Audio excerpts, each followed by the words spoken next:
Thank you very much. Good afternoon to you all. It is a pleasure to be here in beautiful Warsaw at this pivotal time for Europe. With the new College of Commissioners just starting their work and Poland preparing to take on the presidency of the Council of the European Union, there is no better time and no better place to set our priorities for the months ahead. But shaping our agenda is not just putting a plan on paper. It is about the people we listen to and the perspectives that we include. So let me start by thanking you not just for welcoming me, but for the open and honest dialogue that I know that we will have. Dear friends, we all followed the United States elections and the results of that election in November. The American people elected President Trump, and I don't think that we should be surprised that his administration will pursue its own interests. Frankly, the European people also elect their own leaders. And what I can tell you is that we will do everything in our power to stand up for European families, for farmers, for businesses and products. That is our responsibility, and we will not shy away from it. And we can so do this in such a manner that it is a win-win for all of us. Now, the question that we need to ask ourselves is that how do we navigate this new reality? Do we turn against each other, spiraling into a protectionist race that hurts us both? Or do we inject a dose of political realism and focus on strengthening the transatlantic bond when it matters most?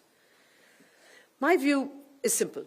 Instead of grandstanding in the areas where we may have different outlooks, we should be pushing for a stronger partnership on defence, on trade, on global affairs.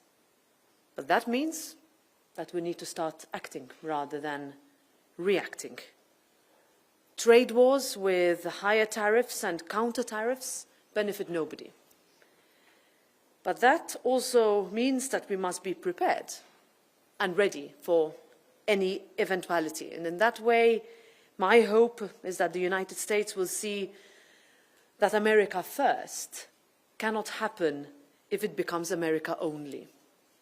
My point is also that Europe's approach needs to be one of equals, and that means stepping up. On security, it means doing more to meet our NATO obligations and more. It means boosting defence spending and building a Europe that is not just safer, but stronger, ready for today's challenges and equipped for tomorrow's uncertainties. It also means building a complementary security framework to NATO by supporting our defence industry, reducing duplications and enhancing interoperability. And that is why supporting Ukraine, why standing with a free and democratic Belarus is not only about altruism, it is about our security, about Europe's security and the entire global security architecture. Poland, this country, understands this better than anyone. From Georgia to Crimea to Belarus, you warned us about Russia for years. And even when it might have felt like no one was listening, you stood firm. Since day one of Russia's illegal war on Ukraine, Poland has led and continues to lead on defence and security. Poland understands that Europe's level of readiness must match the level of the threat. And the threat is real. On trade, it is time for bolder ambition. Our strength lies in open, fair trade based on international rules, not fencing ourselves in meaning that we need to work. We need to see where our positions are. We need to ultimately not wait decades before steps are taken while others rush and close the doors for our businesses. We need to also ensure access to raw materials that are critical to helping our economy grow. And if Europe does not step up, then it is no surprise if our competitors step in. And while trade opens doors, we need to remain vigilant that it does not close them, perhaps unintentionally, for those who sustain our communities. Our farmers and producers' concerns, rising costs, market pressures, and quality standards cannot be ignored. We need to protect the most sensitive sectors while enabling export-driven industries to strive. Recent balanced solutions prove that we can do that, and I know that we can do it again. On doing business in Europe, we are proud, and rightly so, of our system of open markets and social safety nets. That is what makes Europe and our way different, and it works. Now, that doesn't mean, however, that we shouldn't be honest with ourselves as to where improvements, sometimes big ones, are needed.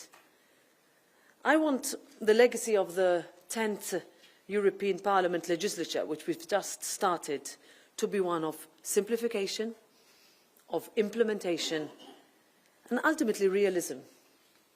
And that means cutting back on red tape and unnecessary bureaucracy that pushes people and jobs away. Smarter regulation does not mean more regulation. It means creating practical, efficient policies that are easy to implement and deliver real results. The reality is that we have not yet been able to consolidate our advantageous single market in too many areas. Political differences means that we are still not where we need to be on telecoms, on banking and capital markets, and on so many other areas. Energy costs are a critical part of the puzzle that we must solve. The retail cost of electricity in the European Union can be up to 3 times higher than in other regions, which damages competitiveness, it lowers margins, and drives up protection and production costs. This means ultimately less money in European people's pockets. And if predictions prove true, this winter is envisaged to be a much colder one than in previous years, which makes this issue much more urgent to tackle. And when we talk about energy, we need to do more than just progress. We need integration. We are very proud of a former Polish President of the European Parliament, Jerzy Buzek, who so often called for integration in energy. Energy is one of the areas with the biggest dividend of common action. And we have seen it when it comes to gas storage. We have seen it when it comes to the EU electricity market reform that the European Parliament voted on this year. But a fully interconnected European energy market would go even further in lowering costs and making energy prices less volatile. It is a system in which we can all benefit, economically speaking, but also from a security perspective as well. And this is what true strategic autonomy would look like. Dear friends, we need to prove that Europe is not the lethargic continent in decline. And ultimately, that means finding the political will and courage to take the necessary decisions. And we know we have the tools. We know what we have to do. We have had ultimately years of experience. We just need the courage to do it.